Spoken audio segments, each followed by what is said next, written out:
decir, hay mentiras o verdades a medias. Y ya no sabemos qué es verdad y qué no es verdad, y la gente se ha llenado de terror y de miedo. Entonces es importante que podamos como hoy conversar un poco sobre lo que, digamos, lo que ustedes ven, lo que sienten, pero también nosotros poderles dar una información que viene de los sindicatos mismos, en este caso, pues, de sindicatos de trabajadores y sindicatos como el SUTE, ASIEVA, como FECODE, que son los que nos convocan a nosotros y nos dan la información de lo que va pasando, y eso es un poco lo que queremos hoy transmitirles a ustedes. Y bueno, que ustedes puedan conversar un poco también sobre el asunto, es un poco el objetivo de la reunión de hoy. No sé si Yolanda ya podemos ir dando paso, lo mío realmente es muy breve, es simplemente contextualizar un poco y podemos después mostrar el videito de Ernestina, y no sé si Mauricio quiera también complementar ahí con todo esto Sí, ahí de del pronto, video de pues, peticiones. sí, gracias, Jus. Buenas tardes, papás, mamás. Hola, profes, ¿cómo vamos? Sí, de pronto, pues, unas cositas, porque sí, como dice Yuset, hay una información, hay una sobredosis de información que puede causar caos. Y obviamente nosotros tenemos unos sindicatos, SUTEP, así de FECODE, que generaliza, que nos convocan, y pues de esa información le vamos a dar más adelante. Pero también hay como otras partes, porque ustedes que están allá en Terrón han estado en mucha relación con lo de la portada, ¿no? Con nuestros chicos de la primera línea, y como que pareciera, y es algo desafortunado, hay un divorcio entre estos chicos de los bloqueos con el comité del paro, no hay como una línea ahí. Entonces también para contextualizar sobre eso, y también el nivel de desinformación que hay tan grande, tan impresionante, pues para que no haya confusión, y pues también conversar con ustedes cómo se han sentido. Y obviamente, como dijo la profe ahorita, esperando reencontrarnos con ustedes, con los chicos otra vez, la verdad. Pero hay unas dificultades, pues, que ustedes ven con lo del paro, y pues también con la posibilidad del aumento del contagio por estas movilizaciones que han pasado. Seguramente en unos días el índice de contagio se nos va a disparar, pues es algo muy desafortunado, pero bueno, es una crisis difícil. Y bien, entonces Yola, dale pues entonces tú en la parte introductoria. Gracias. No, Yusé nos va a mostrar la presentación para Sí. con eso contextualizamos. Después, las demás personas que quieran participar levantan la mano, independientemente si son maestros o padres de familia, ¿vale? Como para darle orden. Sí, bueno, entonces, bueno, les voy a hacer como un breve recuento. Yo sé que ustedes ya más o menos están enterados. Bueno, hay personas que viven trabajando, son amas de casa, tienen muchas ocupaciones y de pronto se alejan un poco de la información. Como decía, ahora hay demasiada información, a veces uno como que apaga todo porque si no se satura. Entonces vamos a hacer un breve recuento de lo que ha sido el paro, las motivaciones del paro, algunas circunstancias de tipo histórico, digamos, algunos antecedentes a este paro, cosas pendientes y en lo que va el paro. Eso es más o menos como el resumen que puedo hacer hoy. Esto pues es pedagogía para las familias, esto no es alienación ideológica, porque ahora habla un docente de algo que le compete a todo y dicen que es que está alienando ideológicamente a la población. Esta no es nuestra intención. Nuestra intención es sumamente pedagógica. Bueno, algunas motivaciones que llevan al paro de este año. El paro del 2019, que fue un paro masivo en términos de la participación civil, dejó un pliego de peticiones que tiene más o menos 300 títulos generales que despliegan 5 o 4 exigencias. De esos títulos generales, que son capítulos que se desarrollaron en el marco de este paro, en el 2020 se radicaron. Hay unas explicaciones en cada capítulo que están relacionadas con reclamos constitucionales. Estamos hablando de la Constitución de 1991, que es una carta constitucional de las mejores que hay en Latinoamérica, pero realmente nunca se ha cumplido. No se han cumplido por muchos factores, ¿sí? Por ejemplo, dentro de ese pliego de peticiones hay unos reclamos con relación a los derechos a la protesta social. Aquí en Colombia se ha solido criminalizar la protesta social, es decir, como que el Estado dice, bueno, quizás tengan algunas motivaciones, pero generalmente o tácitamente la declaran ilegal, ¿sí? La protesta social. Y finalmente, después buscan excusas y argumentos para no solo criminalizarla, sino castigarla, militarizando el país, declarando, bueno, en alguna época eran estados de sitio, ahora llaman estados de excepción, bueno, otros nombres tendrán. Entonces hay un reclamo allí sobre el derecho que tenemos constitucionalmente a hacer protesta social y la protección y las garantías a la vida de esos sujetos que protestan. ¿Sí? Aquí vemos como todo el asesinato de líderes sociales, y no solo líderes sociales, sino líderes ambientales, que es una cosa absurda. Es decir, gente que está cuidando el medio ambiente, la biodiversidad, la están asesinando. El otro reclamo que hay allí dentro de ese pliego de exigencias es el reclamo a los derechos sociales. Y estamos hablando ahí de temas laborales. Hay un tema ahí muy determinante, que es la tercerización. Muchas madres que son parte del colegio han vivido eso con las cooperativas. Gente que le pagaban 200.000 pesos mensuales por trabajar de 7 de la mañana casi a 7 de la noche. O sea, son una cantidad de cosas. Esta idea que se sembró de pagar solo por horas, pagar solo por algunos meses, esto de los contratos de prestación de servicios, o sea, lo que ha pasado con esto es que se ha venido precarizando el trabajo. Y esto nos toca a todos porque nosotros hacemos parte de la clase trabajadora, los docentes hacemos parte de la clase trabajadora. Si no hay unos pactos relacionados con estos derechos sociales en lo que tiene que ver con lo laboral, también los docentes se perjudican mucho. Los docentes tenemos en este momento congelado todo el tema del escalafón docente. Entonces, eso nos compete a nosotros, pero a cada uno de los gremios también de otra manera. También hay allí reclamos sobre el tema de vivienda, las tasas de interés, es decir, aquí hemos tenido unas políticas nefastas con el tema de la vivienda. Gente que toda la vida paga una vivienda porque las tarifas son altas, porque los bancos roban. Hay temas también sobre el 4x1000. Bueno, hay una cantidad de temas ahí referidos también a lo económico. Esto está en el capítulo de los derechos económicos también, todo esto del 4x1000, de por qué Colombia hace parte hoy de la OCDE si la OCDE representa a los países ricos. O sea, ¿qué pasa ahí? Hay algo detrás. Y entonces un poco la exigencia de sacar a Colombia de la OCDE, porque nosotros tenemos un historial de injusticias y de desigualdad tremenda. No podemos someternos a eso.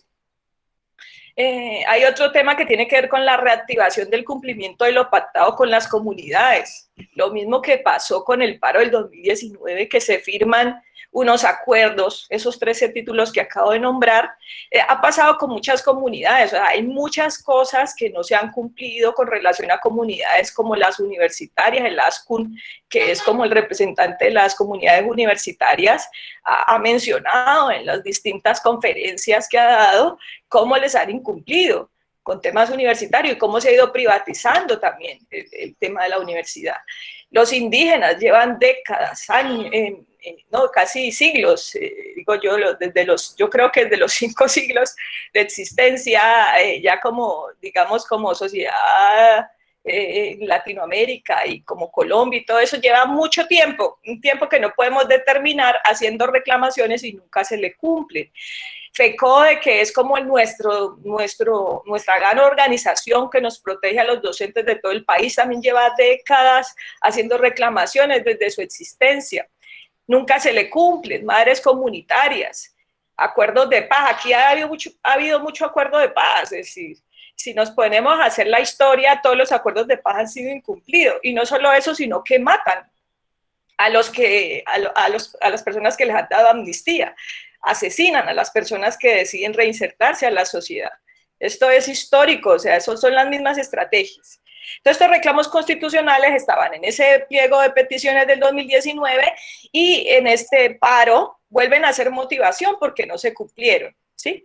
Pero además aparecen otras cosas que exceden estas reclamaciones, que tienen que ver con el desempleo juvenil, aunque eso también está allí, pero los jóvenes sienten que hay un no futuro, ¿no? Es decir, muchos sacrifican mucho tiempo pagando no solo la educación, sino la educación media técnica, sino también la universitaria, porque no todos quedan en la pública, entonces los padres hacen inversiones cuantiosas en otras universidades privadas y salen y no hay empleo.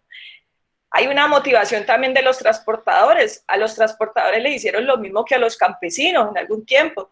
Es decir, vendan sus camiones y endeudense con 600 millones de pesos en bancos para adquirir nuevo parque automotor, y resulta que después le dan esos contratos a transnacionales y a consorcios. ¿Y qué pasó con los transportadores endeudados y sin trabajo?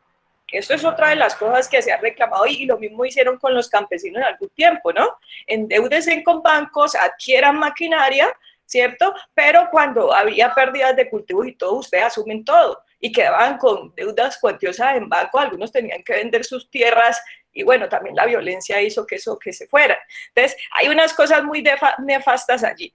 El cierre de las MIPYMES, con toda la pandemia, el Estado, que debió haber apoyado a empresas pequeñas, a las microempresas, no lo hizo. Entonces, ¿qué pasó? Se cerraron, se están cerrando. Gente que quedó sin sus pequeñas empresas y sus medianas empresas, y pues no pudo hacer nada. Lo único que le queda es la desesperanza. El asesinato a líderes sociales, que ustedes lo vieron, las cifras siguen subiendo, se desató la violencia en el campo otra vez, y bueno, aparecen otros reclamantes. Lo que ha pasado con el paro es que han ido apareciendo otras organizaciones, otros movimientos que exceden este comité inicial, que era el comité del paro. Por tanto, el comité del paro no tiene el dominio de todo. Acompaña ahora otras organizaciones y otras reclamaciones. Como dice, se le creció el enano al Estado.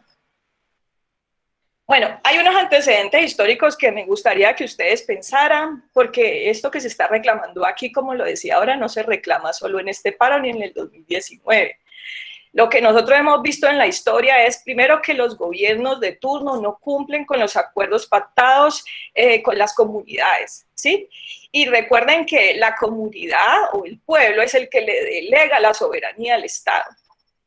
Por tanto, el Estado trabaja para el pueblo, y el pueblo somos todos, ¿sí? El pueblo somos todos. Entonces, aquí hay como una contradicción, ¿sí? O sea, yo le delego la soberanía a un ente, pero ese ente hace caso omiso de las reclamaciones que yo hago. Hay una cosa rara ahí. Y esto tiene que ver con que ese Estado se pasa por encima de la Constitución política. La Constitución política ya tiene unos determinantes, pero se la pasa por encima. Esta constitución política que hemos tenido en el gobierno de Uribe, y no sé si después, ha tenido más de 42 reformas y no nos hemos dado cuenta. ¿Quiénes reforman la Constitución? El Congreso es un ente. Otro que puede reformar la Constitución son las asambleas populares y los referendos. Vieron que Uribe quería meter un referendo y no se pudo. El pueblo le dijo no. Y así, pero no nos vamos dando cuenta. Pero esas reformas que se hicieron son determinantes. Entre eso, pues tiene que ver con la precarización del empleo, lo que tenemos hoy como salud, que son unas GPS, ¿cierto?, que desangran y desangran al Estado, pero que nos traen muy pocos beneficios.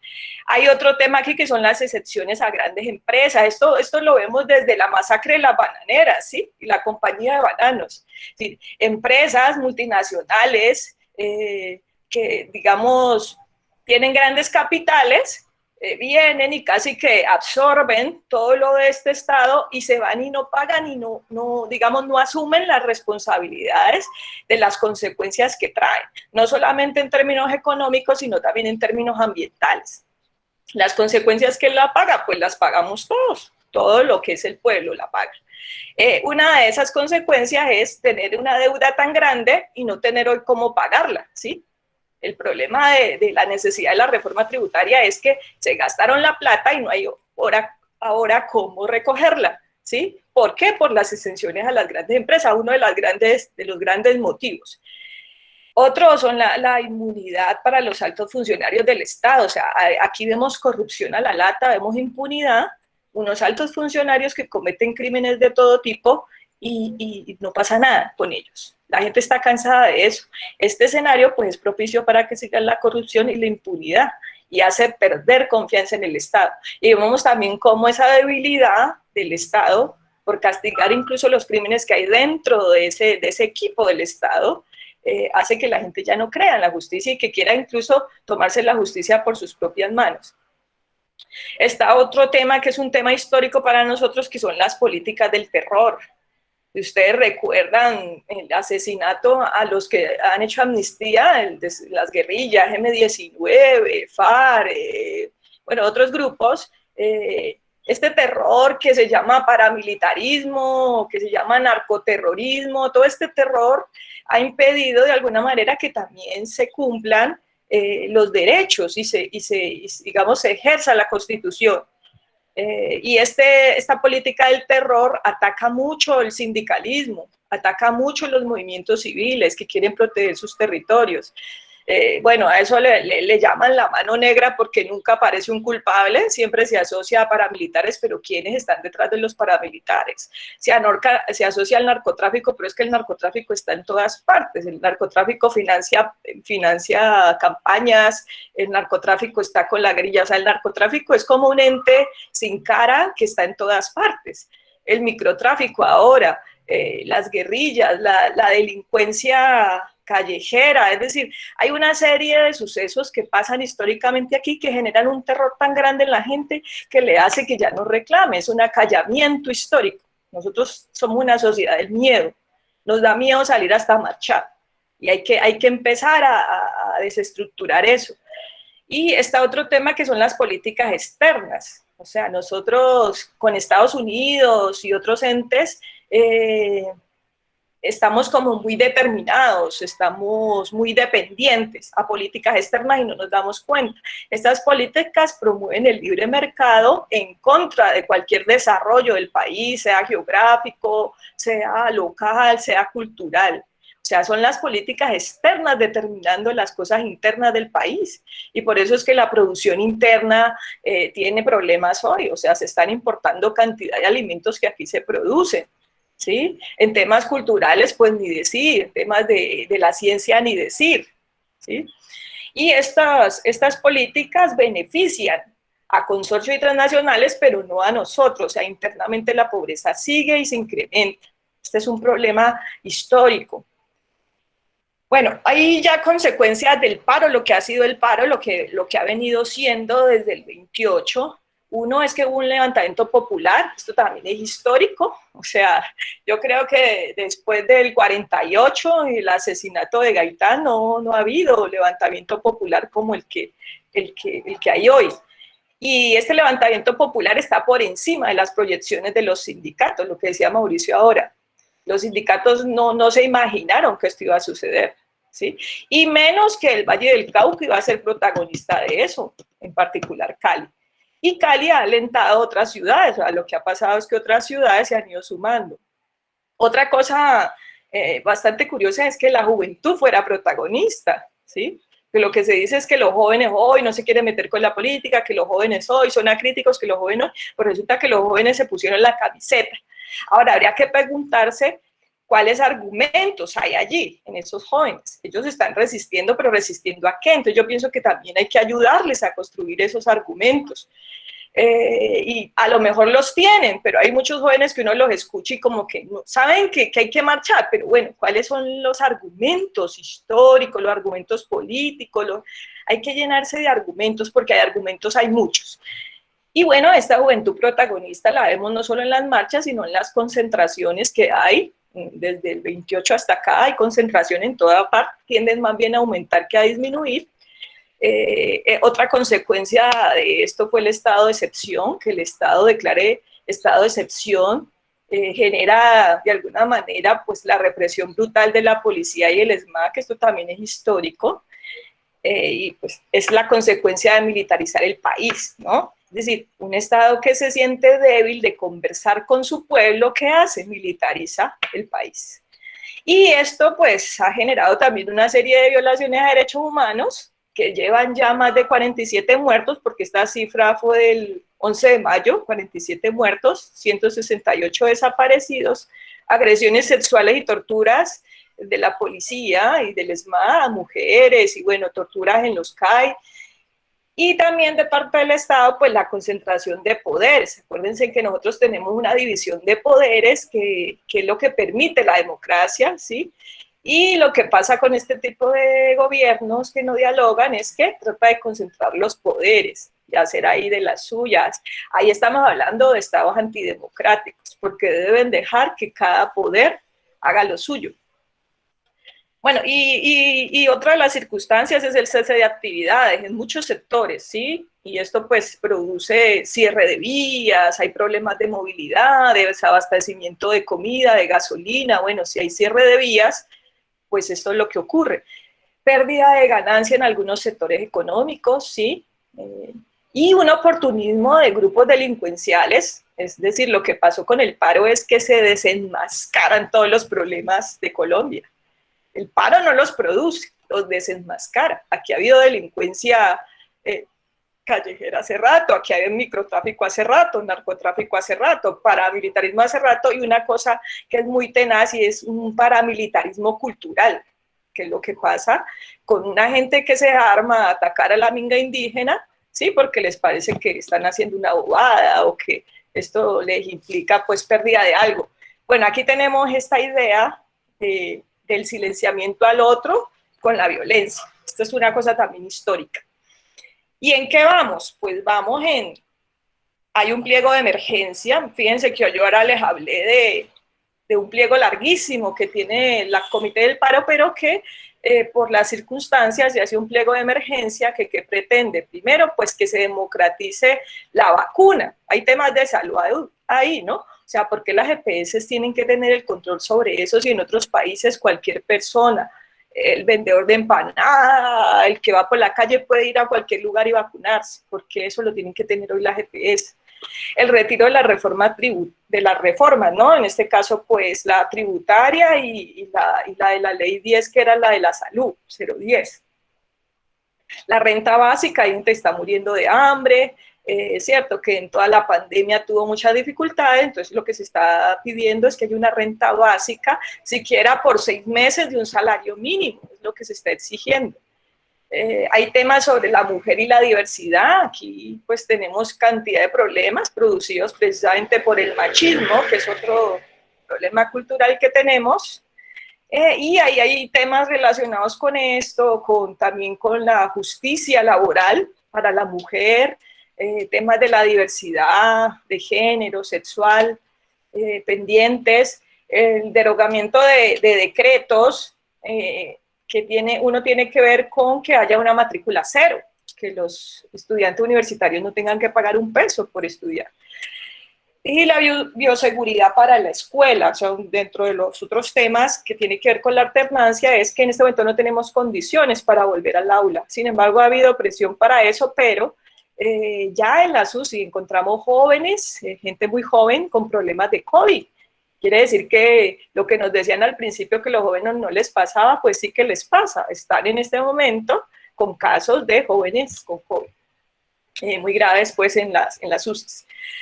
El retiro de la reforma, bueno, lo que ha pasado, digamos, como consecuencia de toda esta crisis, es que efectivamente se retiró una reforma tributaria muy inconveniente para la época y también muy nefasta en sus puntos.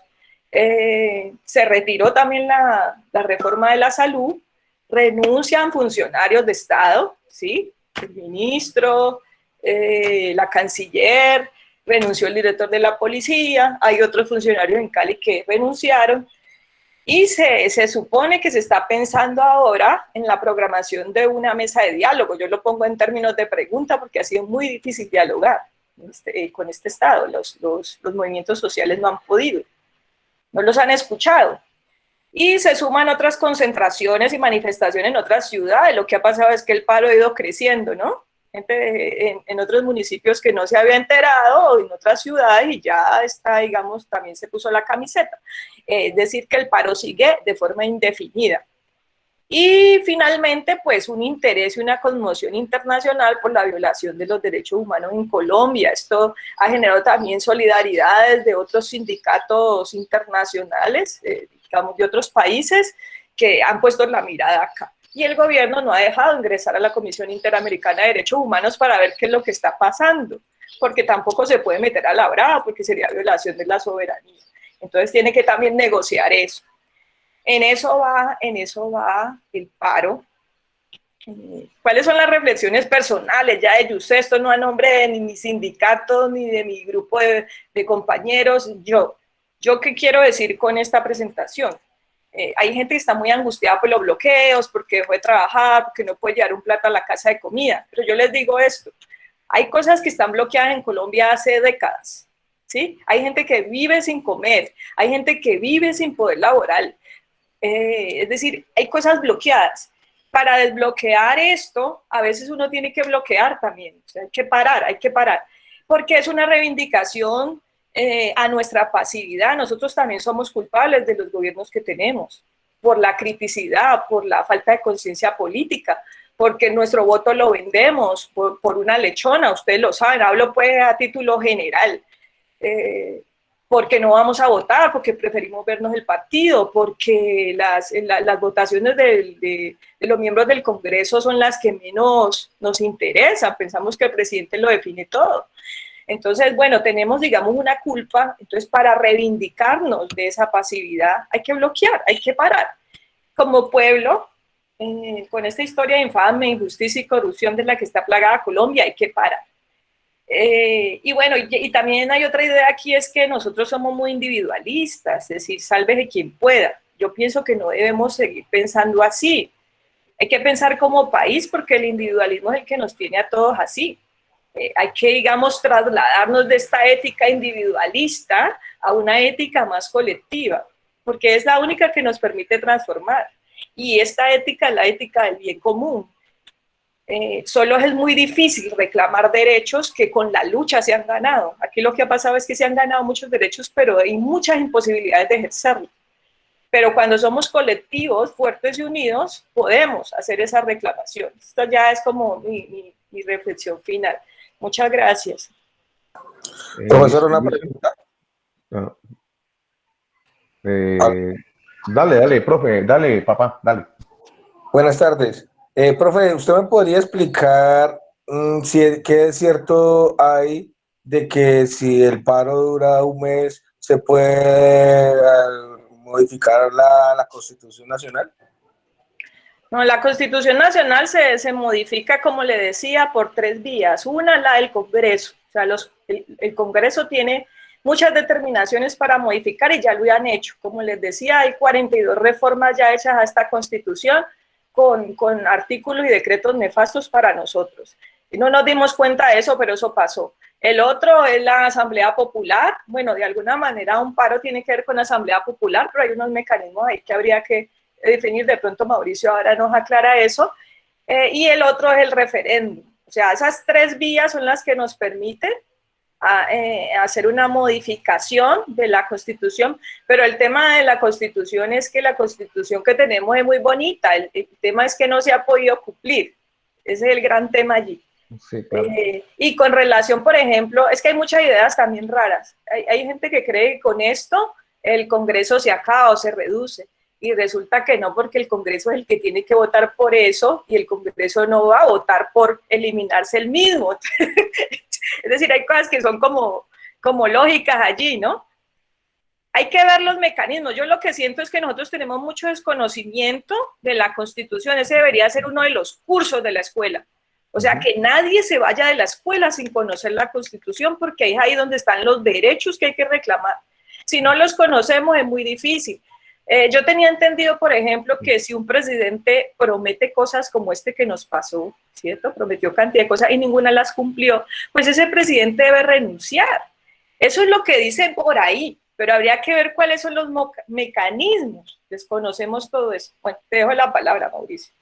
Dale, sí, ahorita hablemos algo de la Constitución. Ojo con eso, ojo con eso. Ahorita al final le doy un pedacito a la Constitución, porque como dice la profe, la Constitución de nosotros del 91 es muy buena. Lo que hay que es tratar de volver a sacar esas, que son 51 reformas que se le hicieron, sobre todo en el periodo del 2002 al 2010, ustedes saben qué periodo fue, donde se volvió incluso, se tumbaron muchos de nuestros derechos, ¿cierto? Muchos de nuestros derechos fueron tumbados y están dañando la Constitución. La Constitución de nosotros en Colombia es de las mejores constituciones del mundo, muy bien pensada. Lo que pasa es que no se cumple y hay que conocerla, como dice la profe. Bueno, aquí algo muy breve es como para ubicarnos, gracias a la contextualización de la profe. Es un panorama muy complejo. Se inició con una protesta contra una reforma tributaria y de un momento a otro se desfogó, se abrió la caja de Pandora, porque este país tiene 40.000 problemas. Hablan de Venezuela, Colombia tiene más problemas que Venezuela y son más graves los problemas de nosotros. Acá es muy grave lo de Venezuela, obviamente, pero los problemas de nosotros son más profundos incluso,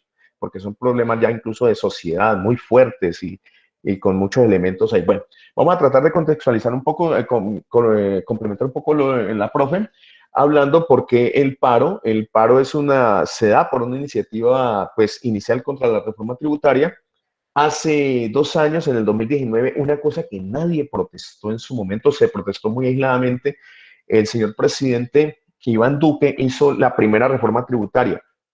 Fue elegido en el 2018 y se advirtió mucho del señor que iba a ser una reforma tributaria de quitarle a los pobres y darle a los ricos. Precisamente esa primera reforma tributaria que hizo en el 2019, que le puso un nombre muy bonito que en este momento me escapa, hizo exenciones tributarias de impuestos de cerca de 14, 15 con B de burro, billones de pesos a las grandes corporaciones, a las grandes entidades financieras, a los bancos y a las multinacionales. Les hizo exenciones y sobrecargó a las clases populares y a las clases medias.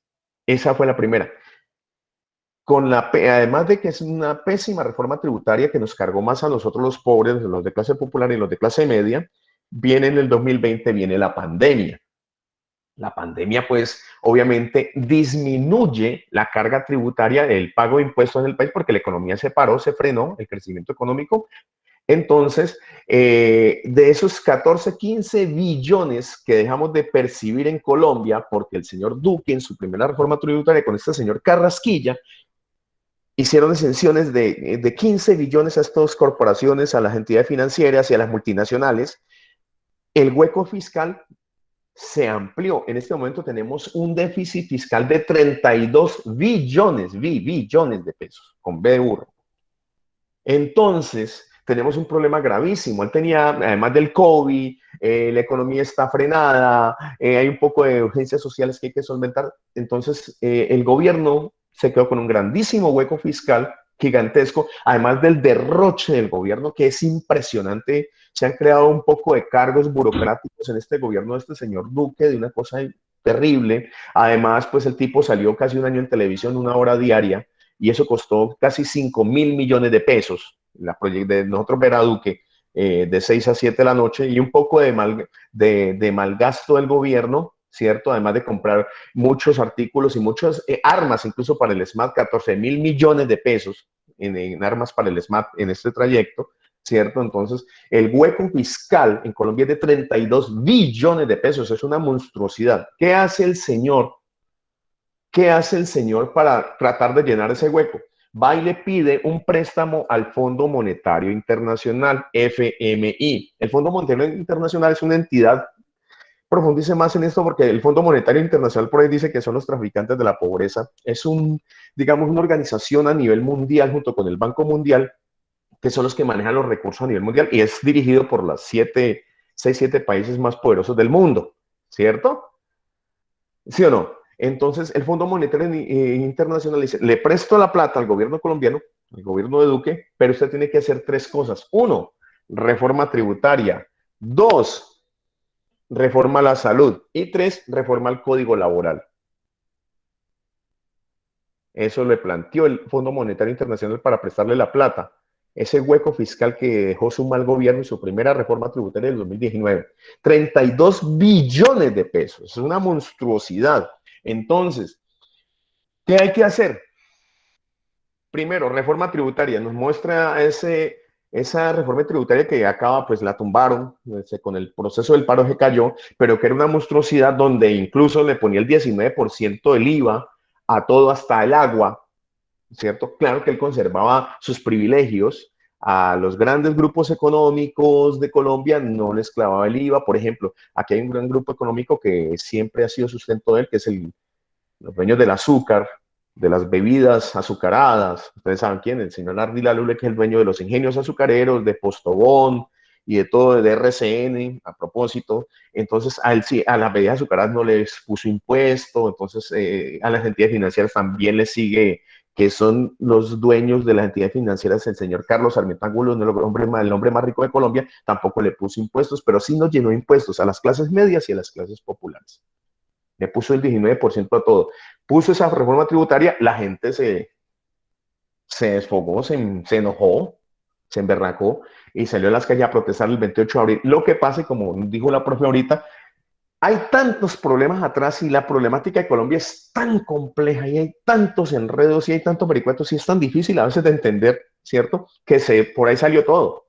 La protesta de la reforma tributaria fue como el florero de Llorente, lo que inició el tropel, porque aquí hay una serie de demandas sociales, una serie de demandas de tipo político, de tipo jurídico, de tipo económico, grandísimas y gravísimas y represadas durante muchísimos años, porque no solamente del gobierno del señor Duque, ¿cierto? Entonces ya se desfogó y en este momento hay un descontrol porque son muchas las demandas que se piden. Ahí la profesora, chévere por la profe, que nos sintetizó más o menos de manera organizada el gran conjunto de las cientos de demandas que hay en este momento en esos pliegos de peticiones y que incluso los sindicatos se vieron desbordados, porque en este momento fue el paro de los chicos, de los jóvenes de las barriadas.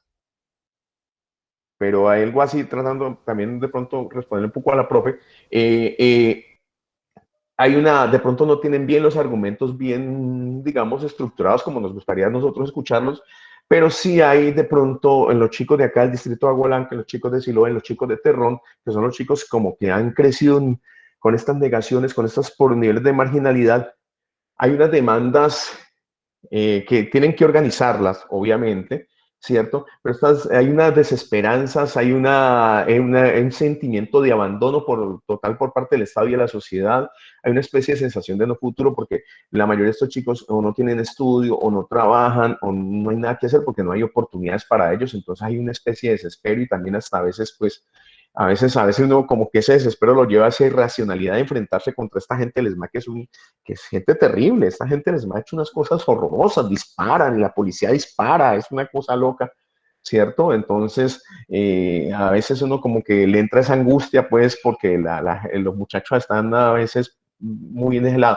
No obstante, uno observa y estoy viendo en la portada unos chicos que de pronto no conocen, hay unos intentos de organizarse y que hemos estado también en algunas asambleas pues, de la Universidad del Valle, también hay como intentos de estos puntos de resistencia, estos chicos que hacen los bloqueos, los de la primera línea, pues por decirlo así, que empiezan como a entender y a intentar organizarse e intentar no dejarse permear por los grupos de saqueadores. Ayer en la noche en el Calipso, los pelados del Punto Madera, en Calipso, en la Simón Bolívar, cuando llegaron los saqueadores y los vándalos a entrar al Éxito, ellos se separaron y mandaron inmediatamente el mensaje, ¿cierto? Que ellos se separaban de eso y me parece muy bueno, muy chévere, pues se empiezan como a organizar.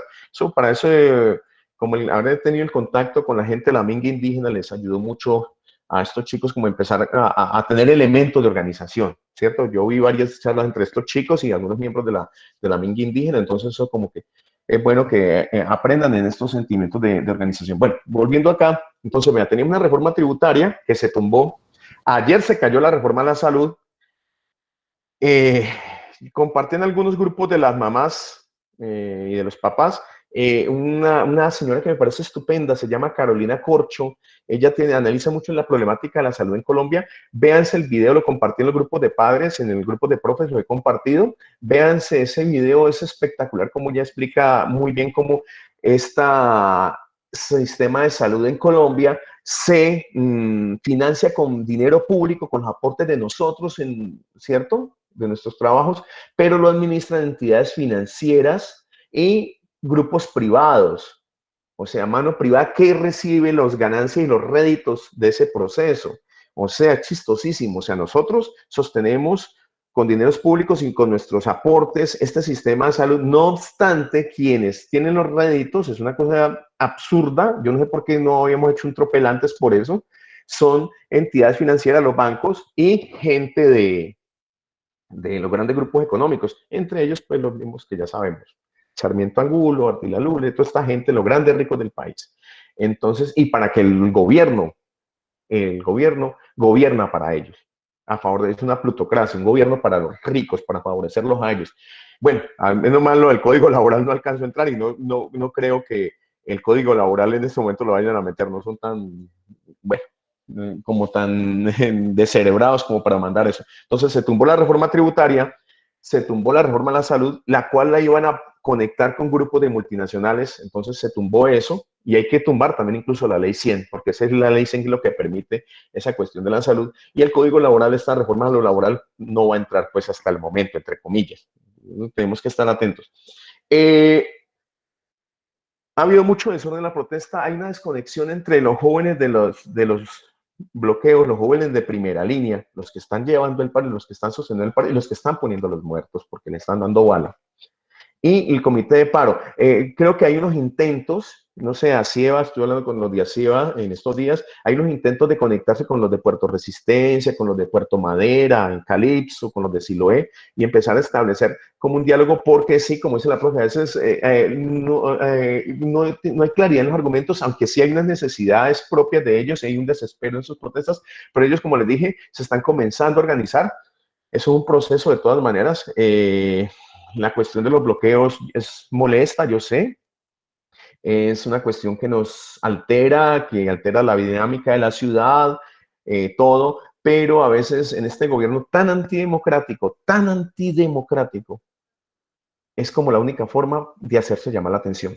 Porque a veces las marchas, en otro país, una marcha hace que en un gobierno, en un país democrático, inmediatamente está la marcha, inmediatamente el presidente y el gobierno se está sentando con los representantes de la marcha. Inmediatamente, eso es hora. Aquí en Colombia se hace una marcha y no les importa nada. Pero si se hace un bloqueo, sí. Ahí mismo ya les mandan la tropa, le dicen bandas, les dicen de todo, les mandan a que le den bala. Es un país muy antidictatorial.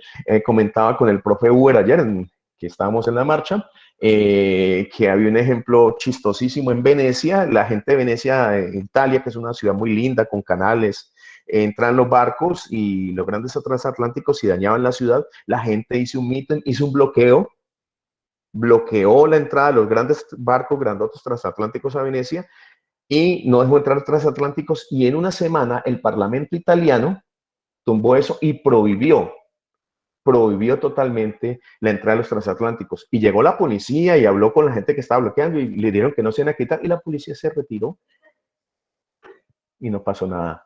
Aquí en Colombia no pasa eso. Aquí en Colombia hay agresiones, hay violencia. Es un estado muy tenaz y que no se respeta a la gente, es muy antidemocrático.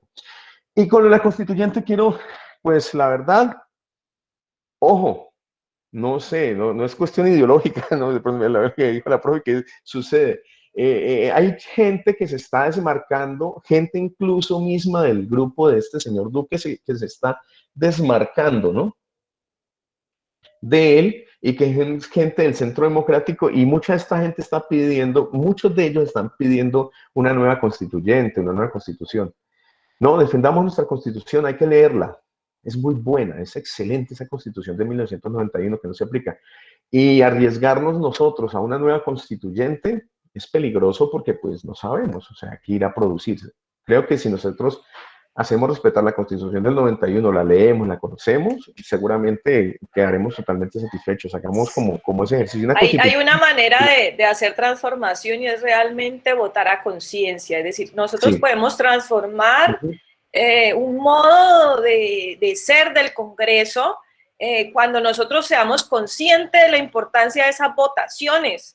Cuando llega el momento de las votaciones hay que estar piloso, ver cuáles son las propuestas, si esas propuestas realmente cobijan los intereses de las organizaciones, los movimientos, y incluso hacerle un poco como el recorrido antecedentes de esos políticos que se están lanzando, que a veces uno dice, pero ¿cómo se lanza si es que este cometió un crimen hace años y ahora se quiere lanzar de alcalde o se quiere lanzar de presidente? Hay que hacer esa visión en retrospectiva de lo que ha pasado para uno poder tomar decisiones a futuro, y yo creo que eso es lo que no hacemos porque nosotros somos una sociedad un poquito desmemoriada. o no sé si es que ya tenemos en nuestro patrón psicológico esta idea de olvidarnos de lo que pasó. Puede ser que sea un asunto psicológico, ya no queremos saber nada de eso y nos olvidamos y partimos de cero cada vez. Cada vez que vamos a votar como que partimos de cero.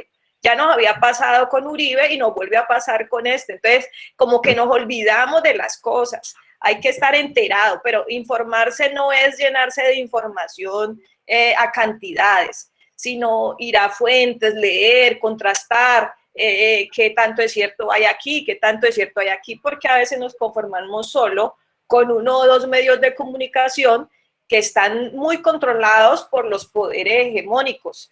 Entonces vemos el país solo desde allí, desde la noticia de ese noticiero que vemos y ya. Hay que contrastar un poquito de datos. Mire que lo que pasó ahora con el tema de los muertos en el paro y los desaparecidos tenían números distintos. Entonces unos decían que no, que eran 32, otros decían que eran apenas 15 muertos. Lo mismo pasó con la masacre de las bananeras. O sea, el tema del número es determinante. ¿Cuántos muertos ha dejado este paro? Y entonces los de derechos humanos tienen una cifra, la Defensoría del Pueblo tiene otra, la policía tiene otra. Entonces hay que contrastar esos datos para uno enterarse realmente de lo que pasa. Así con todo. Profe Mauro y Jus, tres cositas. Dale, Jolis. Una, me gustaría que pronto ustedes, o no sé si los profes, otros profes sociales, nos hablara un poquito del voto en blanco. Porque pues bueno, yo aquí puse un comentario, la profe Ibe también ha contestado, y también hay algunos padres que están preocupados porque no estamos dando la información de cuándo se va a acabar el paro, porque tampoco estamos dando información relacionada con notas y cosas así. Entonces, como para que aclaremos, pues, ¿por qué en este momento no podemos informar de eso? Una, pues, es que no sabemos, creo, y de todas maneras, cuando volvamos, necesitamos que haya un consejo académico, que haya un consenso de maestros y de directivas para poder saber, pues, cuáles serían los lineamientos de la continuidad del proceso, pues, del colegio como tal. Y lo que te digo es del voto en blanco. Una cosita le dejamos a otro profe de sociales porque pues no quiero como inundar toda la reunión. Chicos, papás, mamás, este 22 de marzo, como dijo la profe, 22 de marzo del 2022, el 22 de marzo de 2022, que son las votaciones por Congreso, tenemos que ser muy conscientes y como dijo la profe, hay que investigar, hay que documentarse, hay que seguirle la pista. Ojo, hay muchos discursos tramposos por ahí andando. Este 22 de marzo y a votar, ni el abstencionismo nos tiene así también. Hay que ir a votar, muchachos, a hacer ejercicio democrático, leer. Esto nos obligó a leer, nos obligó a consultar, nos obligó a investigar. Nosotros no podemos seguir con la venda y con la ignorancia y ir votando por simples impresiones o por simples emociones. Lo que está sucediendo, esto también es culpa de un gobierno terrible que gobierna para los ricos, para las grandes corporaciones y las multinacionales que les hacen sesiones tributarias y quieren meter una reforma a la salud terrible, nefasta, ¿cierto? Vean el de Carolina Corcho, muy bueno ese video de Face. Véanlo, yo lo compartí en los grupos. Pero también es culpa de nosotros, porque nosotros no leemos, no investigamos, no consultamos. Si existe la posibilidad pronto el próximo año que no haya pandemia, con nosotros los profes allá y sentarnos y hacer charlas sin ser algo ideológico, ni más faltaba, solamente para instarnos a documentarnos, a leer y a consultar sobre lo que a veces nosotros no conocemos y ingenuamente caemos en discursos falsos, ¿cierto? O por simples impresiones o por simples propagandas políticas. Entonces, como para aumentar también nuestros criterios, podemos hacer conversatorios y charlas sin caer en lo ideológico, ¿no? Sin decirles, vote por este, vote por este otro, porque se me parece terrible. Dale, un profe entonces de sociales que nos hable sobre lo del voto en blanco. Jorge o Ibe. Profe Mauro, muy buena tarde. Quisiera como hacer una intervención antes de todo, si va a intervenir de pronto el profesor Jorge. A ver, yo primero que todo invito a los padres de familia que estamos en esta reunión a que aprendamos a que cuando nos mandan una información saber leer, porque ahí muy claro dice que es para dar un resumen de lo que se está viviendo, del paro, que el paro no solamente está afectando a los chicos de primera línea, ni a los comerciantes, nos está afectando a todos.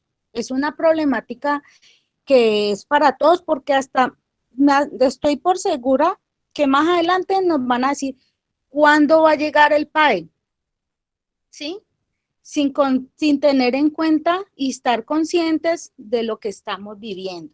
El paro es algo que nos afecta como nos afectó la pandemia, y que esto de pronto de una u otra forma quiso pasar como a un segundo plano, pero las dos cosas están juntas y no podemos ignorarlo, ¿sí? Lo otro con respecto a la reflexión de lo que estaban hablando ustedes es que debemos dejar de ser la patria boba como siempre nos han llamado. ¿Por qué? Porque es que siempre echamos el peso al presidente cuando, entre comillas, sin ofender, para mí personalmente, el presidente viene siendo un títere de su gabinete, porque quien dirige y quien da las órdenes en sí son el gabinete.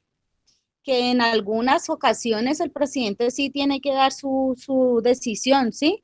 Pero más que todo la Cámara, el Senado y toda esa gente que nosotros a veces subimos por ignorancia de no leer, si solamente quedarnos con lo que ellos nos digan.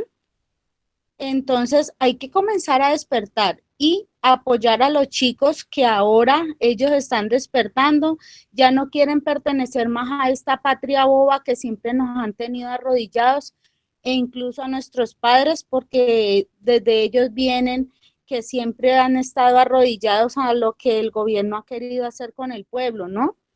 Entonces es invitar a la gente a concientizarse, como usted dice, leer. El que lee no le meten los dedos fácilmente a la boca. La Constitución es un libro muy extenso, sí, tiene muchas líneas, puede producir pereza, sueño a leer, pero el que no lee no se instruye y no crece como persona. Vivimos en un barrio, en una comunidad que nos tienen marginados y siempre nos han señalado como los malandros, como los malos, pero entre tanto malo habemos muchos buenos y somos malos buenos que los malos. Entonces hay que instruirnos, hay que educarnos, hay que leer por nosotros, por el futuro que tenemos, que son nuestros hijos, y enseñarles cómo se debe elegir realmente.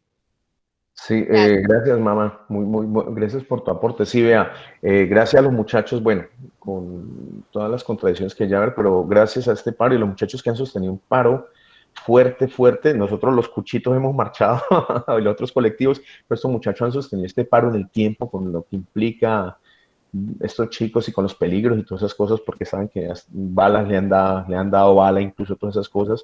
Pero bueno, se cayó una reforma tributaria infame. Ayer se tumbó o no se presentó la reforma a la salud, que era aún más infame todavía. Vamos a ver, entonces, seguir apoyando pues a los chicos y también, como dice la mamá, tratar de instruir un poco más en esta cuestión, porque ya nos toca a nosotros y nos afecta mucho nuestra situación social, ¿no? Entonces nos está afectando demasiado. Dale, ¿vas a hablar, George?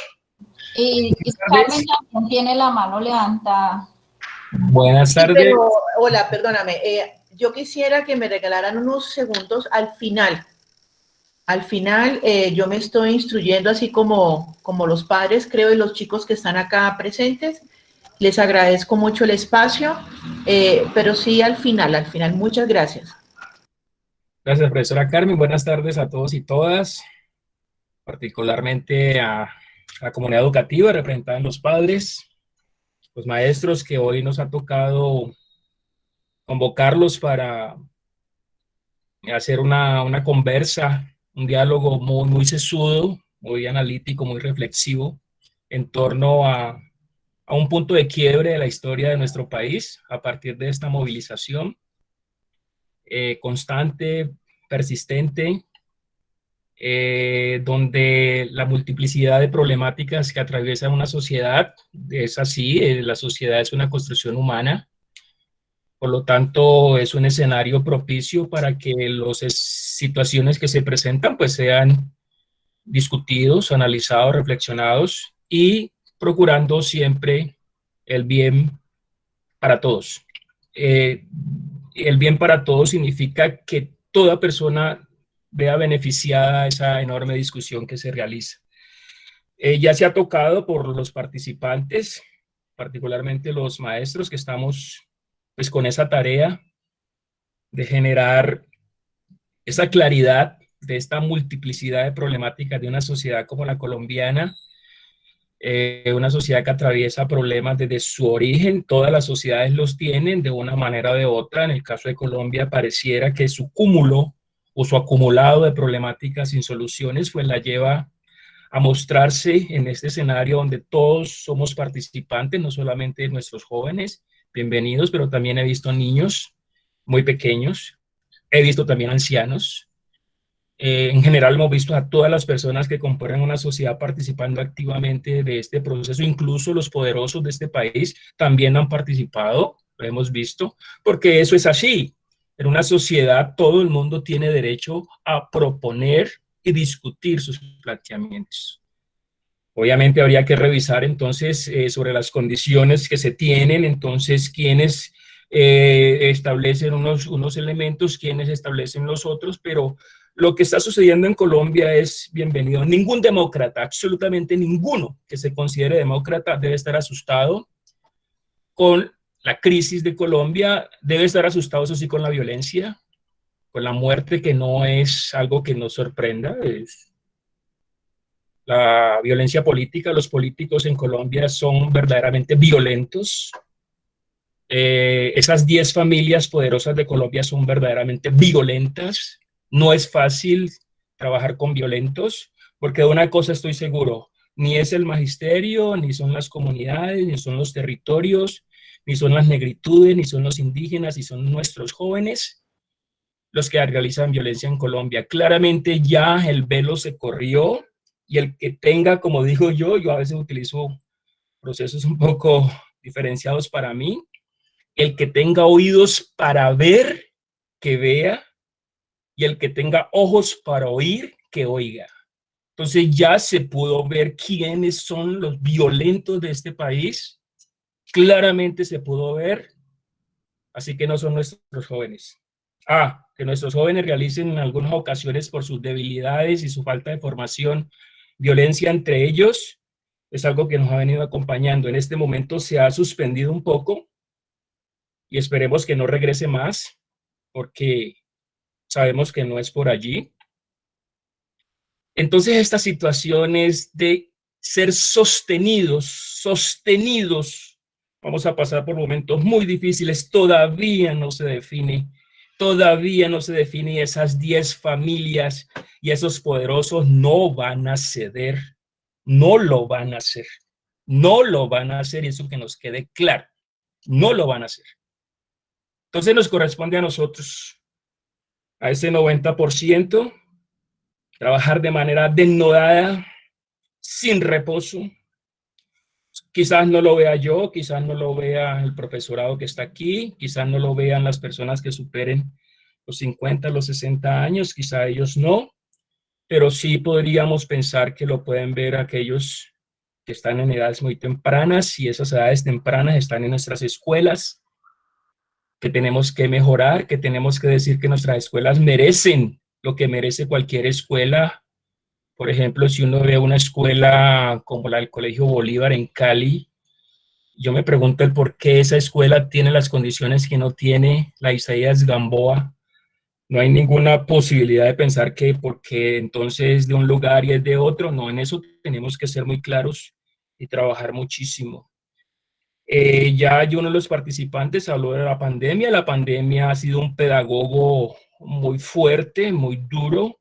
¿Por qué? Porque pudo mostrar en un país particularmente como en Colombia, lo mostró en todos los países, pero logró mostrar en Colombia las inequidades, la inequidad, la desigualdad y la falta de oportunidad. No es posible que un país tenga las tres cosas juntas y Colombia las tiene: la inequidad, la desigualdad y la falta de oportunidad. Eso es lo que está en terreno. Eso es lo que está en las movilizaciones. Respetamos muchos a nuestros jóvenes de la primera línea, pero los símbolos están haciendo camino en esta discusión. Hay que ser concretos, no que simple y llanamente lleven 3, 4 policías armados y simplemente nuestros jóvenes de la primera línea quedarían simplemente pues con la sangre allí en ese lugar, que es una parte de su comunidad y su territorio que hoy están defendiendo de una manera muy simbólica, pero bienvenido ese simbolismo. Los símbolos sirven para seguir trabajando y ser sostenidos en el tiempo. Quiero destacar particularmente lo que pasó en el punto de resistencia de la Portada al Mar. Los chicos dicen 3 cosas fundamentales que quiero que para nuestra comunidad, yo que soy profesor de esa comunidad, trabajo en la institución pública de esa comunidad, y que tenemos que regresar a ella completamente transformados, completamente nuevos. No podemos regresar a una escuela miserable que no nos merecemos. No nos merecemos esa escuela. No nos la merecemos por todo lo que los compañeros han planteado de distintas maneras, desde la Constitución, desde los antecedentes, desde las posturas del padre de familia, desde los distintos planteamientos. No regresaremos jamás a esa escuela. Tenemos que regresar a una escuela posible, como lo plantean esos jóvenes de la primera línea ahí en portada. Ellos dicen que una propuesta popular, o sea, la gente que habita ese territorio, es capaz de superar una propuesta gubernamental, y particularmente esos gobiernos violentos y descarados y degradados que nos ha tocado en un país, en un hermoso país llamado Colombia. Otra propuesta es cuando una de las jóvenes dice que igualdad en todo, en el trabajo, en la educación y en la salud. Eso hay que hacerlo, eso hay que hacerlo.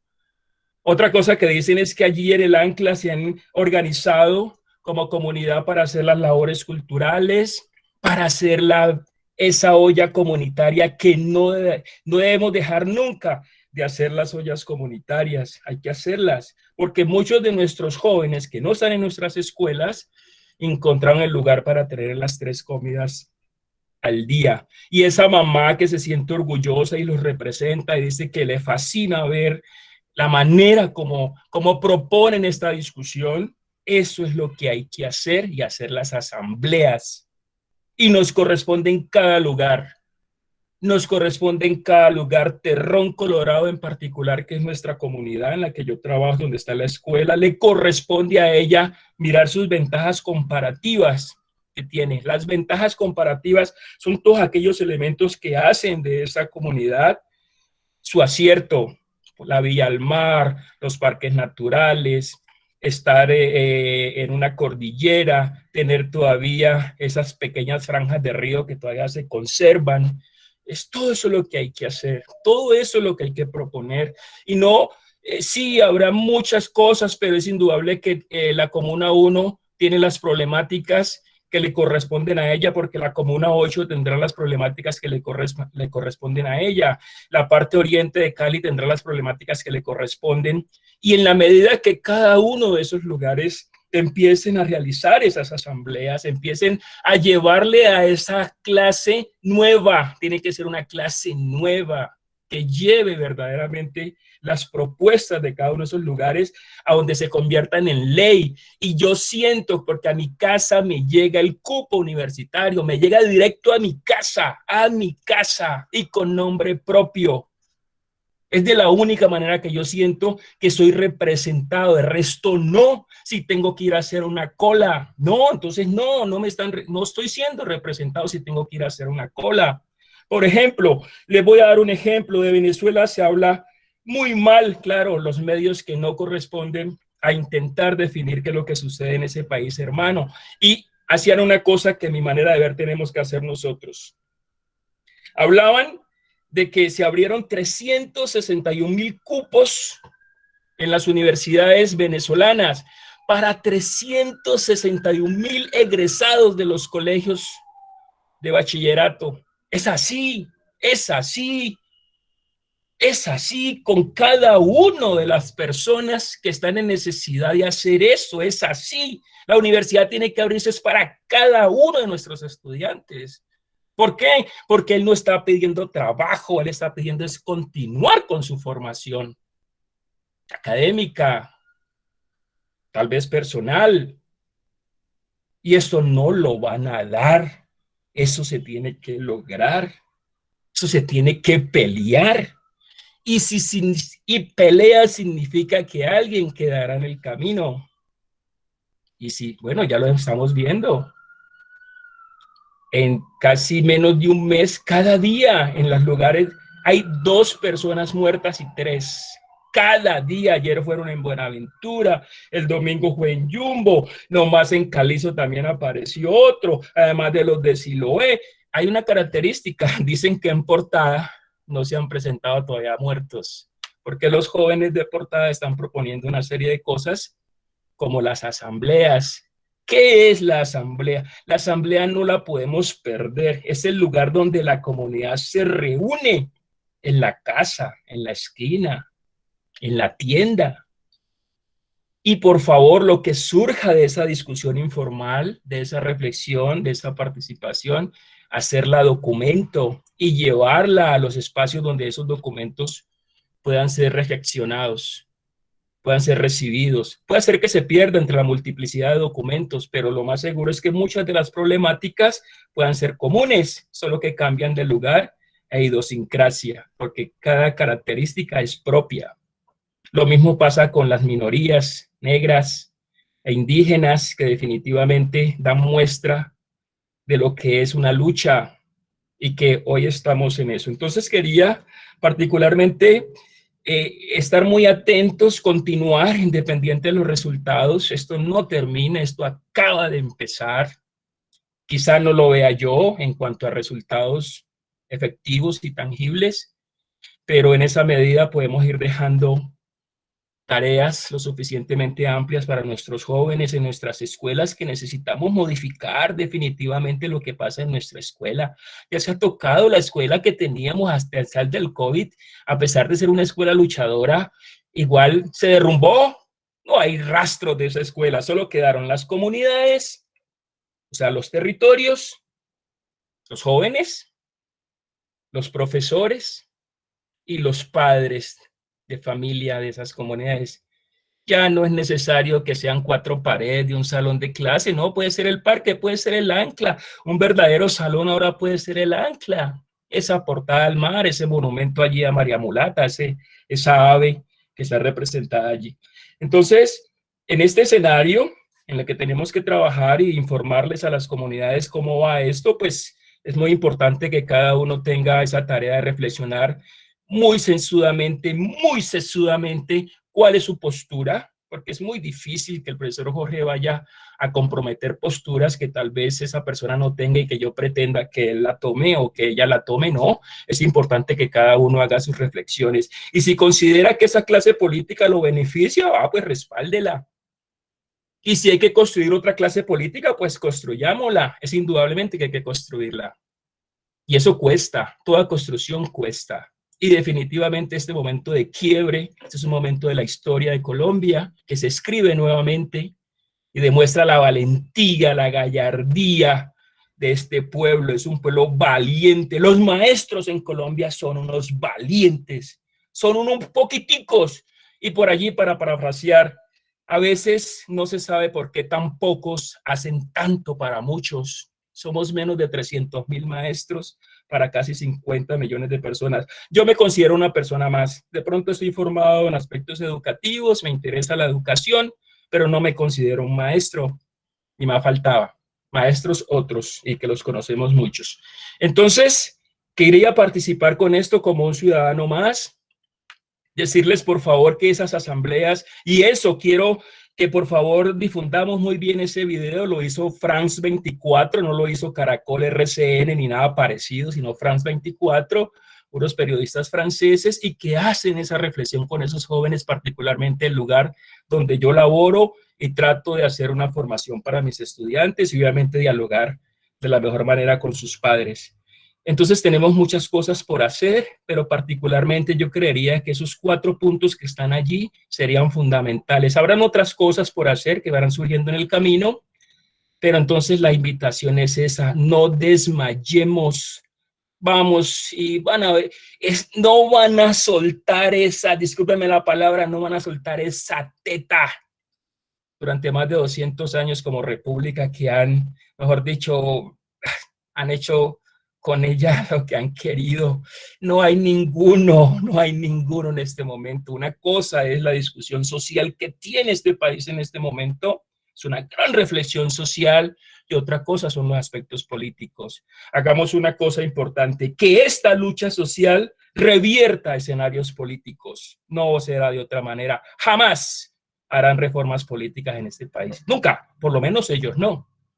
Hablan de la institucionalidad, que se está vulnerando la institución. ¿Pero cuál? La de ellos, no la nuestra, porque no la hemos construido. Y si tenemos algunos elementos, tenemos que empezar a reconocer cuáles son y de allí partir. Lo más seguro es que habrán algunos que están allí y que tenemos que reconocer. La invitación es esa.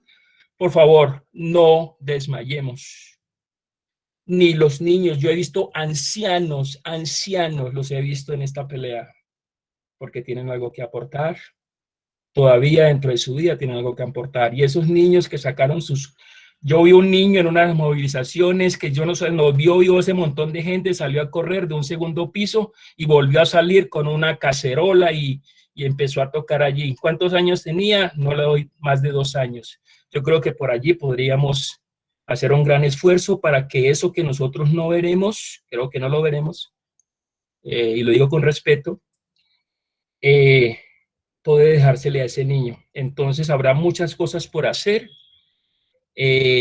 Tenemos que seguir trabajando y obviamente pues si no somos nosotros mañana el que quedemos a través de lo que está sucediendo con la fuerza pública, lamentable, se les paga a una fuerza pública por asesinar ciudadanos, que todavía nos cuesta mucho ser ciudadano. Entonces quería pues expresar mi postura, agradecerles a los maestros este espacio, y si tenemos otros, muy bien, ahí estaremos. Entonces, les agradezco mucho pues que me hayan escuchado en este momento. Muchas gracias.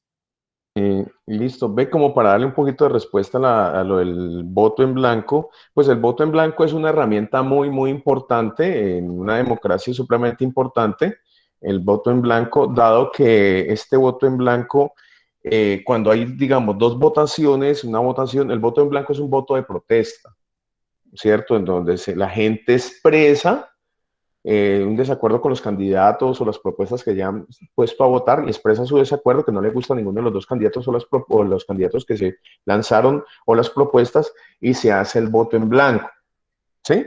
Entonces, en unas democracias consolidadas y con instituciones fuertes, el voto en blanco tiene mucho poder y tiene, mejor dicho, es supremamente importante. Le prestan mucha atención a una votación en blanco. Supongamos de 100 votantes, hay 40, 50 votos en blanco.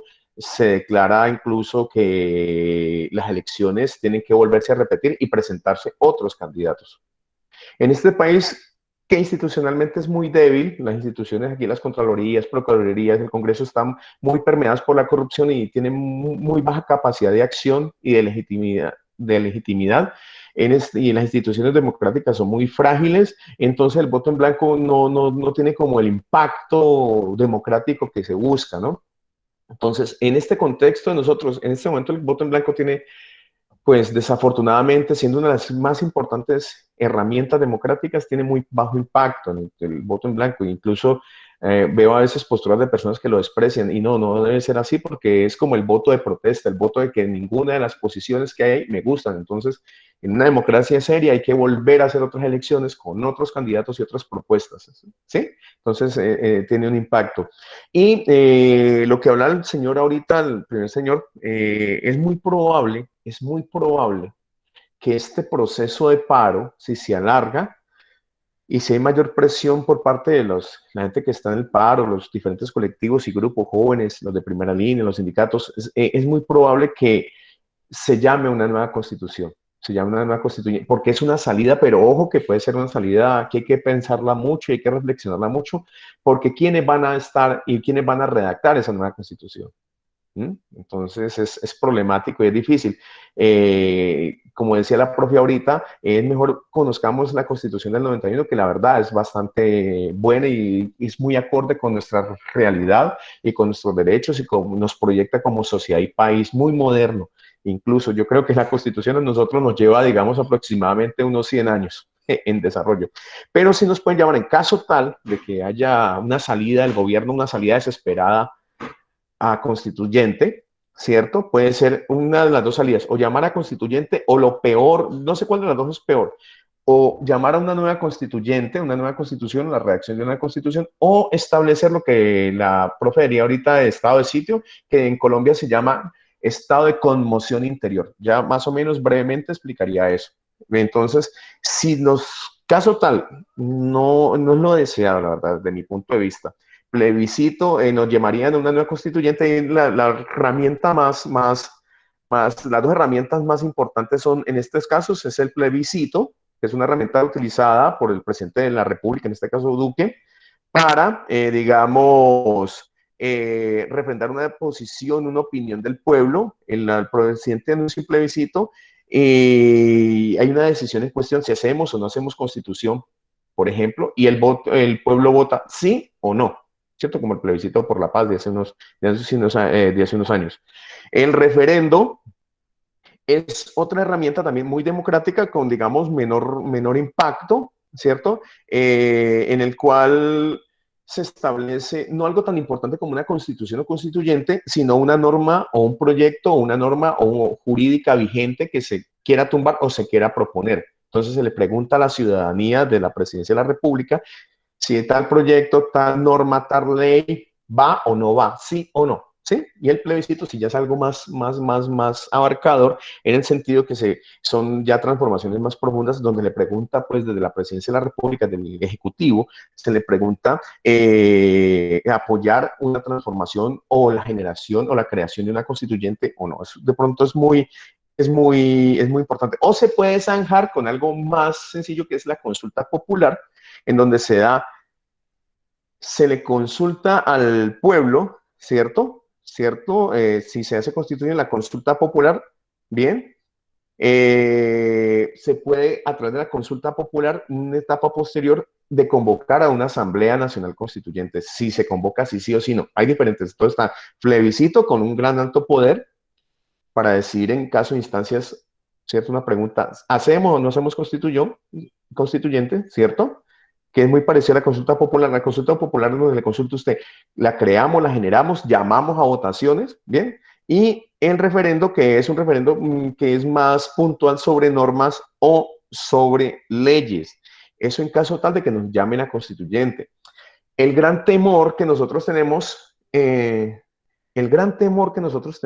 y ojo con esto, papás y mamás, el estado de desequilibrio en el cual estamos entrando puede darle pie al presidente de la República por una orden constitucional de los 91, que es muy excepcional, un estado de conmoción interior, que es un estado terrible en el sentido de que ya se le otorgan poderes supremos al presidente por encima del Congreso incluso, no tendría que consultar nada con el Congreso ni con otros entes administrativos o de control, y él unilateralmente tomaría las decisiones. Es como una especie de dictador.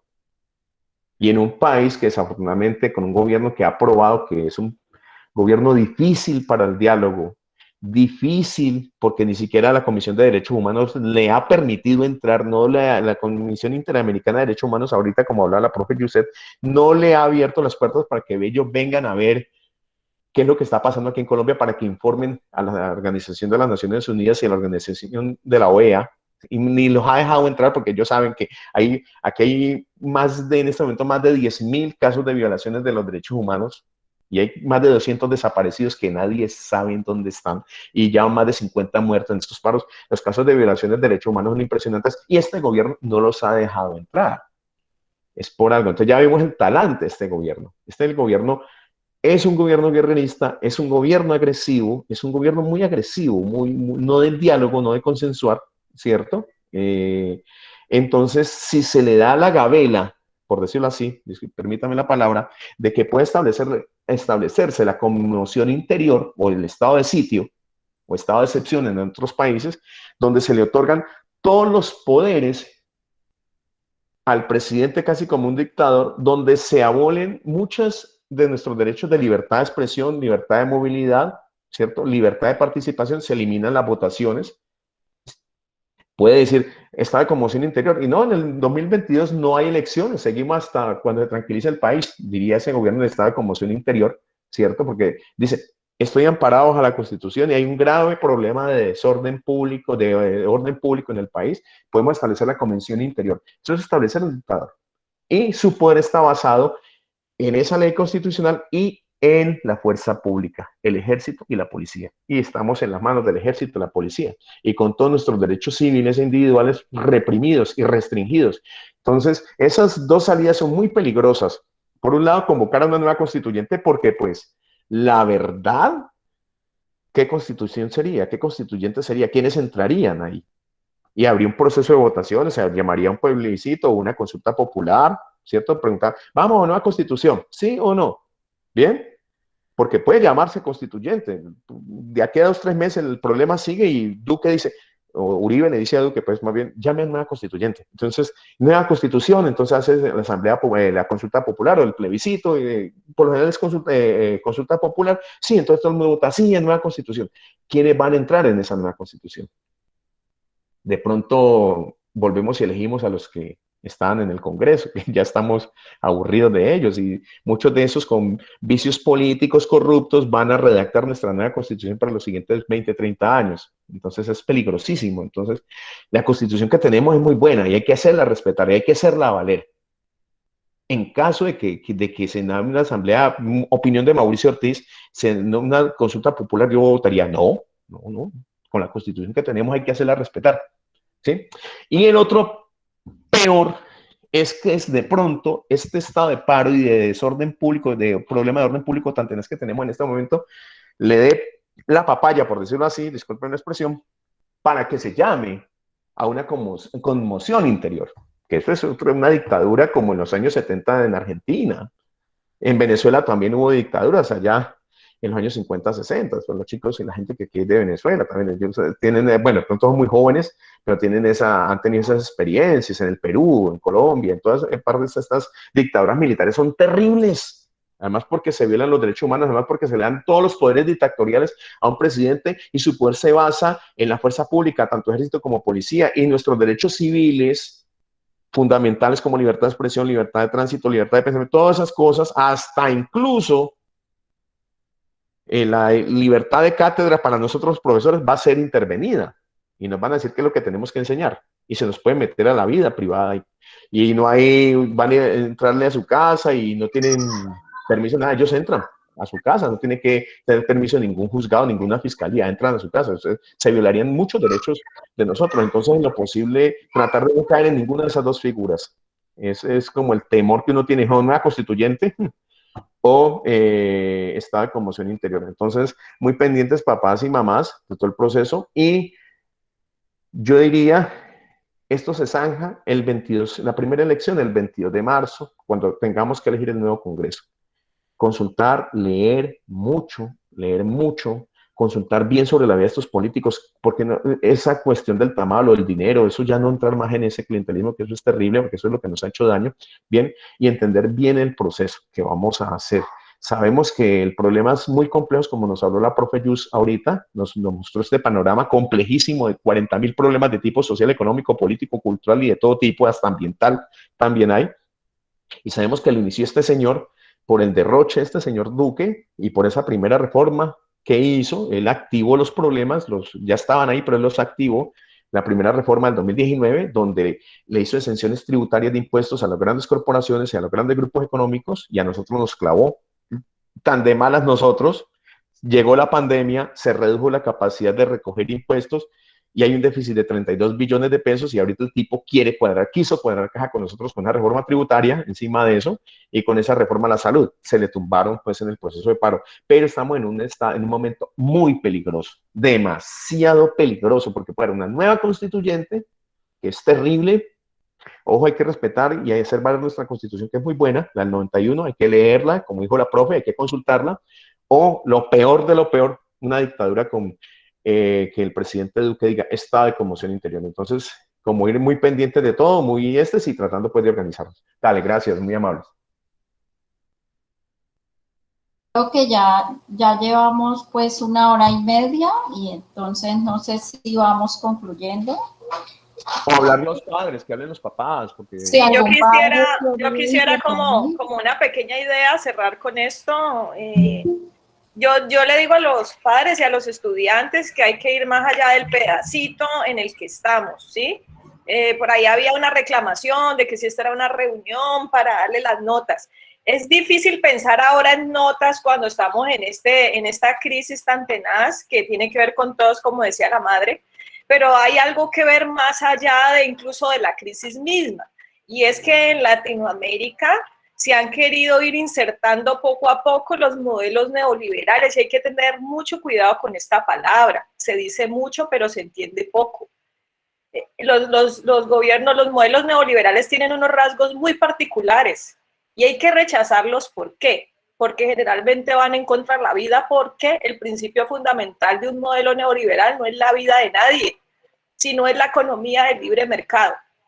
Y el libre mercado se hace sin traba alguna. Es decir, el problema del modelo liberal es que el mercado es la esencia y ninguna cosa le pone traba. O sea, no hay nada que sobrepase la economía del mercado.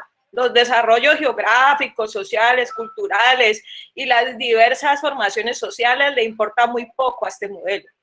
Las características que tiene un modelo neoliberal es primero el libre mercado. ¿Qué está pasando con el libre mercado? Pues que deja la producción interna en la ruina. Eso es lo que están viviendo, lo que están reclamando los campesinos y una serie de reclamantes ahora en el país. Esta competencia desigual entre los países cuando nosotros tenemos unas características muy particulares. La reducción del gasto público, ya les mencioné, hay 200 billones que se dejaron de invertir en gasto público y se van privatizando las instituciones públicas y no nos damos cuenta. La privatización y desregulización económica. Aquí las transnacionales hacen de las suyas y se van, les dan 10 años para operar y apenas obtienen sus ganancias se van. ¿Qué queda? Daños ambientales grandísimos en las comunidades. La visión de la sociedad desde el punto de vista de la dominación del mercado como principio ordenador de la vida. La vida no es solo mercado, esa es una visión muy material de la vida, ¿sí? La restricción al libre desarrollo de las capacidades y libertades empresariales. ¿Por qué? Porque las empresas están condicionadas a producir cierto tipo de cosas. Los que producen algo que no le interesa a esta economía, pues queda por fuera. No es importante para este tipo de modelos, por ejemplo, la preservación de las culturas. Esto de que nosotros tengamos más de 90 comunidades indígenas aquí, eso no es importante para este modelo. La preservación de la biodiversidad, por Dios, aquí viene gente de otros países, a Cali en particular, porque tenemos más de 500 especies de aves. Eso no lo valoramos, pero nosotros tenemos una gran riqueza en biodiversidad y eso es lo que se está acabando por la economía de libre mercado. El impulso al desarrollo local y la producción interna. Si no producimos internamente, ¿qué somos como país? Nada, somos una copia de otra cosa. La vida y la salud y la educación. Y ojo con esto de la producción interna, porque a nosotros nos estaban diciendo que si votábamos la vez pasada por alguien, nos íbamos a parecer a Venezuela. Y que es que nos parecemos desde antes porque nosotros estamos perdiendo la producción interna. O sea, una economía basada en una sola cosa, en el caso de Venezuela, en el petróleo, pues es el acabose hoy para las naciones. Eso ya está dicho, está analizado. Entonces hay que invertir en la producción interna del desarrollo local. La vida, la salud y la educación están en suspenso, o sea, están entre comillas. Pues, y la vida es lo principal, porque sin vida, ¿cómo vamos a educarnos? Pues primero hay que defender la vida y luego sí la educación. Eso debería ir de la mano, pero primero miremos la vida digna.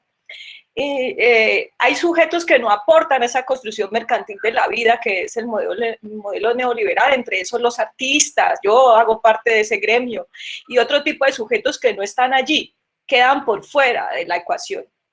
Y bueno, este gobierno y muchos gobiernos de Latinoamérica, que ya había una conciencia ya en marcha en otro lado, y por eso la solidaridad, presentan estos rasgos, y son rasgos antidemocráticos. La democracia, que es una ganancia desde la Atenas griega, estamos hablando antes de Cristo, ¿cierto?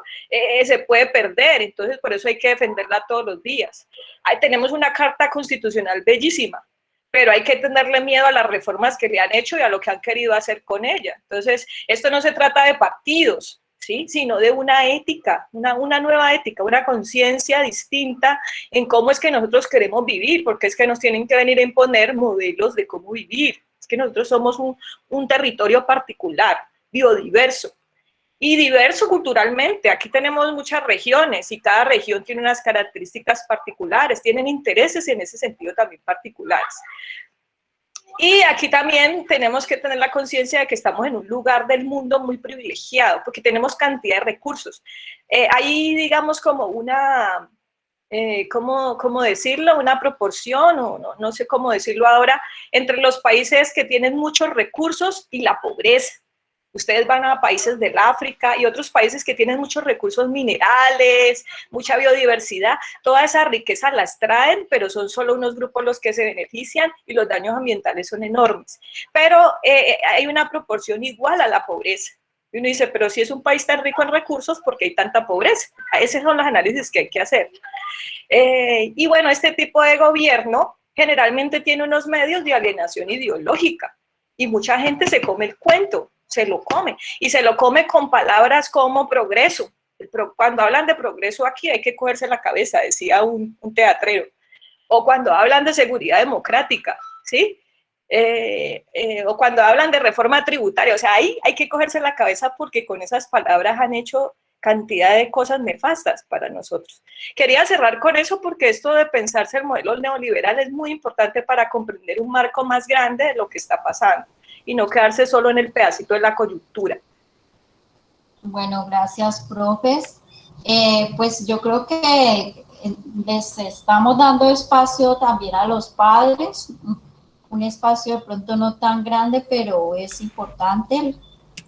A ver si los padres quieren decirnos algo, comentar, preguntar.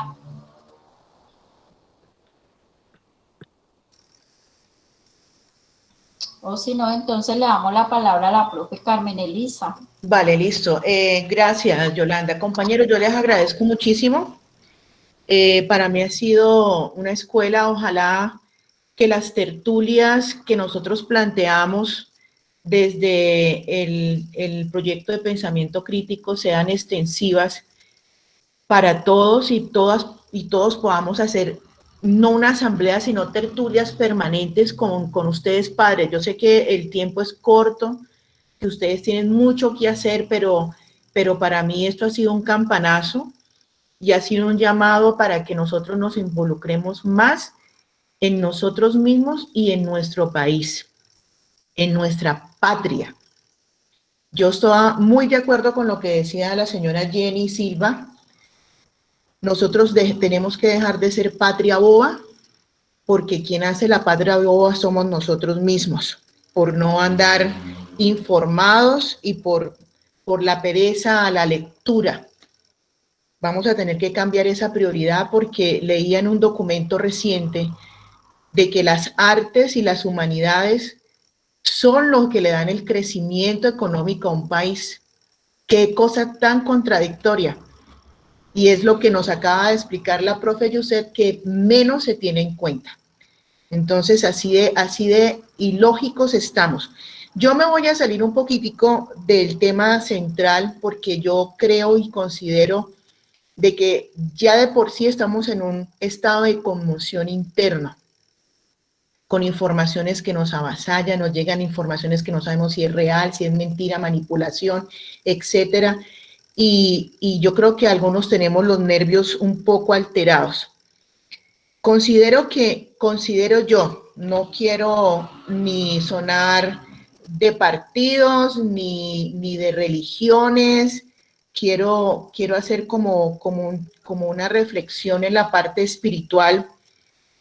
Y yo considero que a veces la palabra dice cosas muy ciertas y a veces por tener esa aprehensión de que pertenece a alguna religión, alguna cosa, la rechazamos. Y si me permiten, quiero leer 3 versos, si ustedes me permiten, de la Biblia. ¿Puedo hacerlo? Sí, claro, profe, adelante.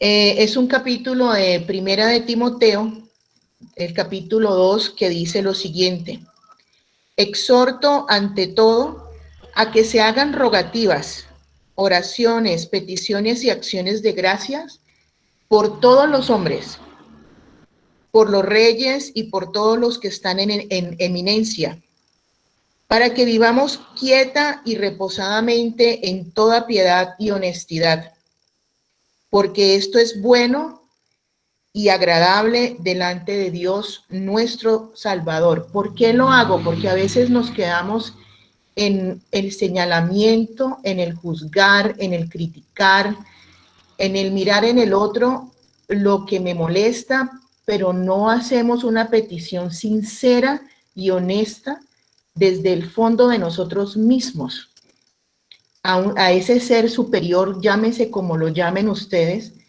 que es el único que es capaz de salirse de la norma y lograr lo que el ser humano como tal no puede hacer. Entonces yo llamo como a eso, como de pronto un poco de reflexión, porque tenemos que, como decían mis compañeros, identificar esos discursos maliciosos, esos discursos embusteros que a los oídos nos encantan, pero luego nos están acribillando. Entonces yo pienso que ya pagamos mucho, los muchachos han pagado mucho, han derramado su sangre, muchas madres han quedado sin sus hijos. Y yo pienso que es más que suficiente.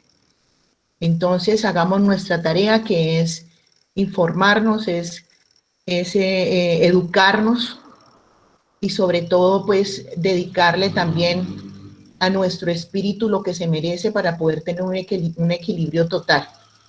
Agradezco mucho el espacio brindado por ustedes, compañeros, y a los padres por haberme escuchado.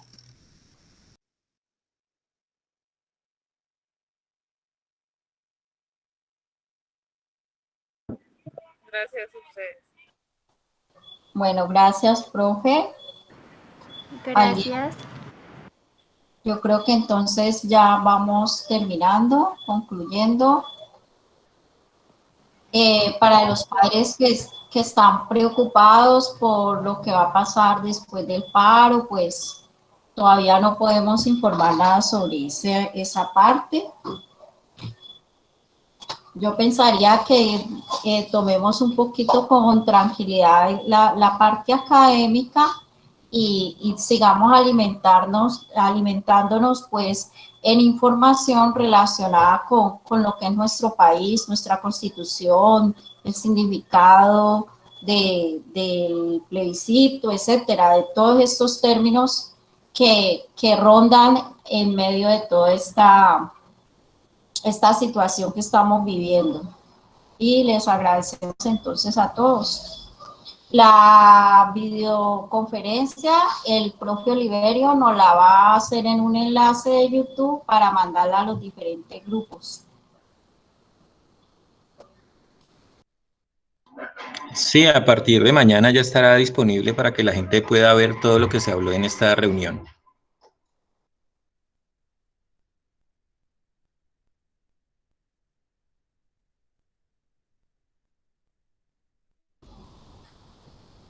¿Listo? Bueno, gracias a todos, gracias Yolanda, a los profes, a los padres. Me despido. Yo también, chao. Chao papá, chao profes, Chao. un abrazo para todos y sí, consultar, leer mucho papás y bueno, estar muy pendientes de la situación. Un abrazo para todos y todas, dale. Mismo, muchas gracias. Muchas gracias por este tiempo, que Dios los bendiga, que pasen una excelente noche y que Dios nos ayude a que todo esto pues, cambie de la mejor manera para todos. Bueno, muchas gracias a todos los profesores y a los padres que nos informaron y que yo lo que digo es que tenemos que seguir adelante y apoyar a estos muchachos porque un bienestar no solamente para ellos, sino para todos. Muchas gracias por la información y que tengan una excelente noche. Muchas gracias, feliz noche a todos. Bueno, profe, muchas gracias, gracias a ustedes. Hasta luego, muchas gracias. Muchas gracias, profesor.